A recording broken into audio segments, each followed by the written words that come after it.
warahmatullahi wabarakatuh. Jumpa lagi di Pondok Tin dengan program seputar nanam tin.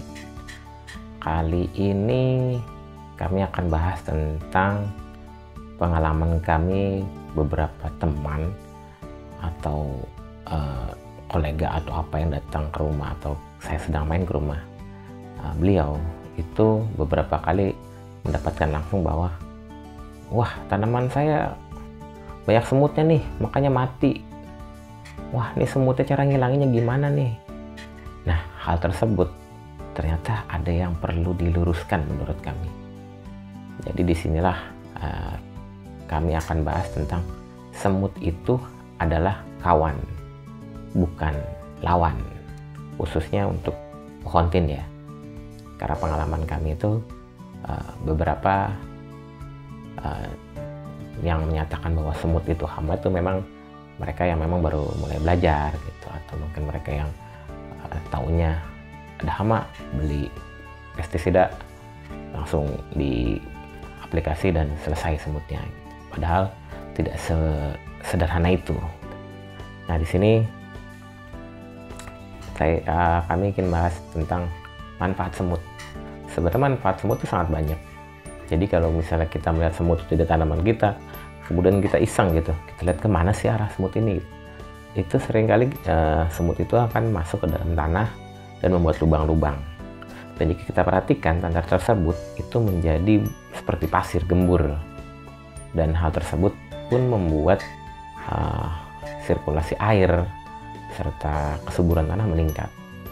Jadi memang dengan adanya semut dan membuat sarang, membuat lubang-lubang, itu membuat aerasi atau sirkulasi air itu menjadi lebih baik. Itu manfaat semut. Dan ada juga manfaat semut seperti dia itu sebagai indikator. Jadi bukan semut hamanya, tapi ketika ada pohon atau tanaman kita ada semutnya, itu berarti ada indikasi bahwa di tanaman tersebut ada hama. Dan hamanya itu apa? Hamanya itu biasanya kutu putih atau kutu kebul. Itu memang mengeluarkan semacam larutan manis yang memang semut itu suka gitu. Dan itu biasanya bergerombol di bagian yang cairan manis itu.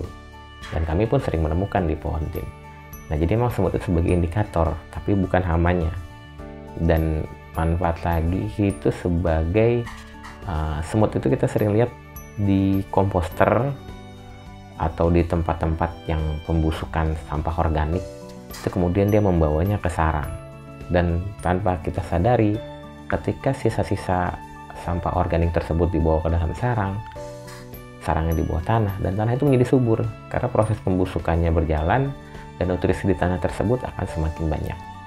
Itu mengapa semut itu sebenarnya kawan, bukan lawan. Nah, di sini kami ingin menjabarkan juga.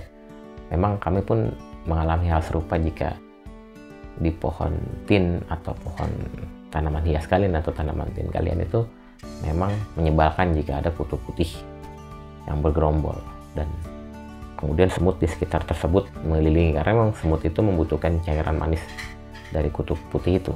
Nah, setelah mengetahui semut di pohon atau di tanaman kalian, langkah apa yang perlu dilakukan? Jadi kalau kami itu ada beberapa langkah. Yang pertama itu biasanya kami ketika melihat ada kutu putih dan ada semut, singkatnya kami semprot sambil kami sikat. Namun jika memang pohonnya banyak atau yang terkena kutu putih banyak, memang sangat melelahkan ya. Kita sikat satu-satu bagian-bagian yang memang ada kutu putihnya gitu.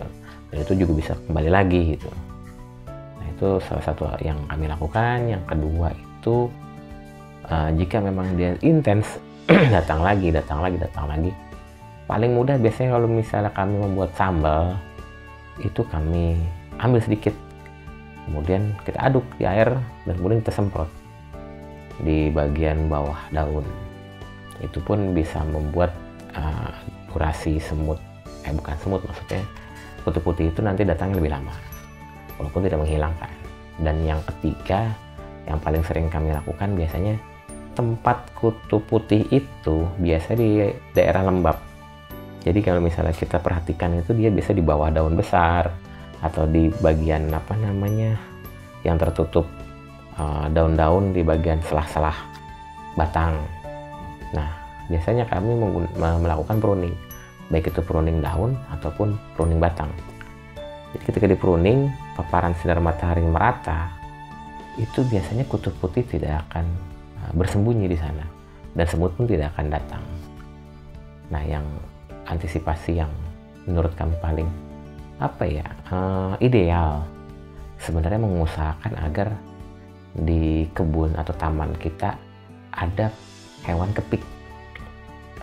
Jadi hewan kepik itu Masya Allah ini memang kalau misalnya ada hewan kepik biasanya tuh pohon tin kami tuh bawahnya bersih. Jadi hewan kepik ini yang kalian tahu yang bulat ada titik-titik itu seperti itulah. Itu dia biasanya memang memangsa kutu putih. Dan caranya agar ada kepik bagaimana? Biasanya kepik datang sendiri jika terpancing dengan tanaman bunga. Maka itu kenapa di tempat kami tidak hanya pohon tin saja, ada tanaman bunga yang lain gitu.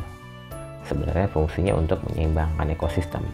Karena ketika ada bunga kepik, sebenarnya keberadaan kutu putih itu masih bisa dikendalikan tanpa kita melakukan apapun. Dan jika ada semut pun itu jumlahnya tidak terlalu banyak dan menurut kami masih normal lah. Jadi balik lagi, yang kami lakukan seperti itu, jangan langsung menjudge atau membuat ini semut harus dibantai kemudian kalian beli pestisida kimia dan kemudian langsung dikasih obat dan semuanya mati gitu. Menurut kami itu tidak bijak. Jadi memang perlu diketahui bahwa semut itu sebagai indikator dan manfaatnya sangat banyak. Jadi jangan mengkambing hitamkan semut, karena itu semut bukan kambing. Oke, semoga bermanfaat. Assalamualaikum warahmatullahi wabarakatuh.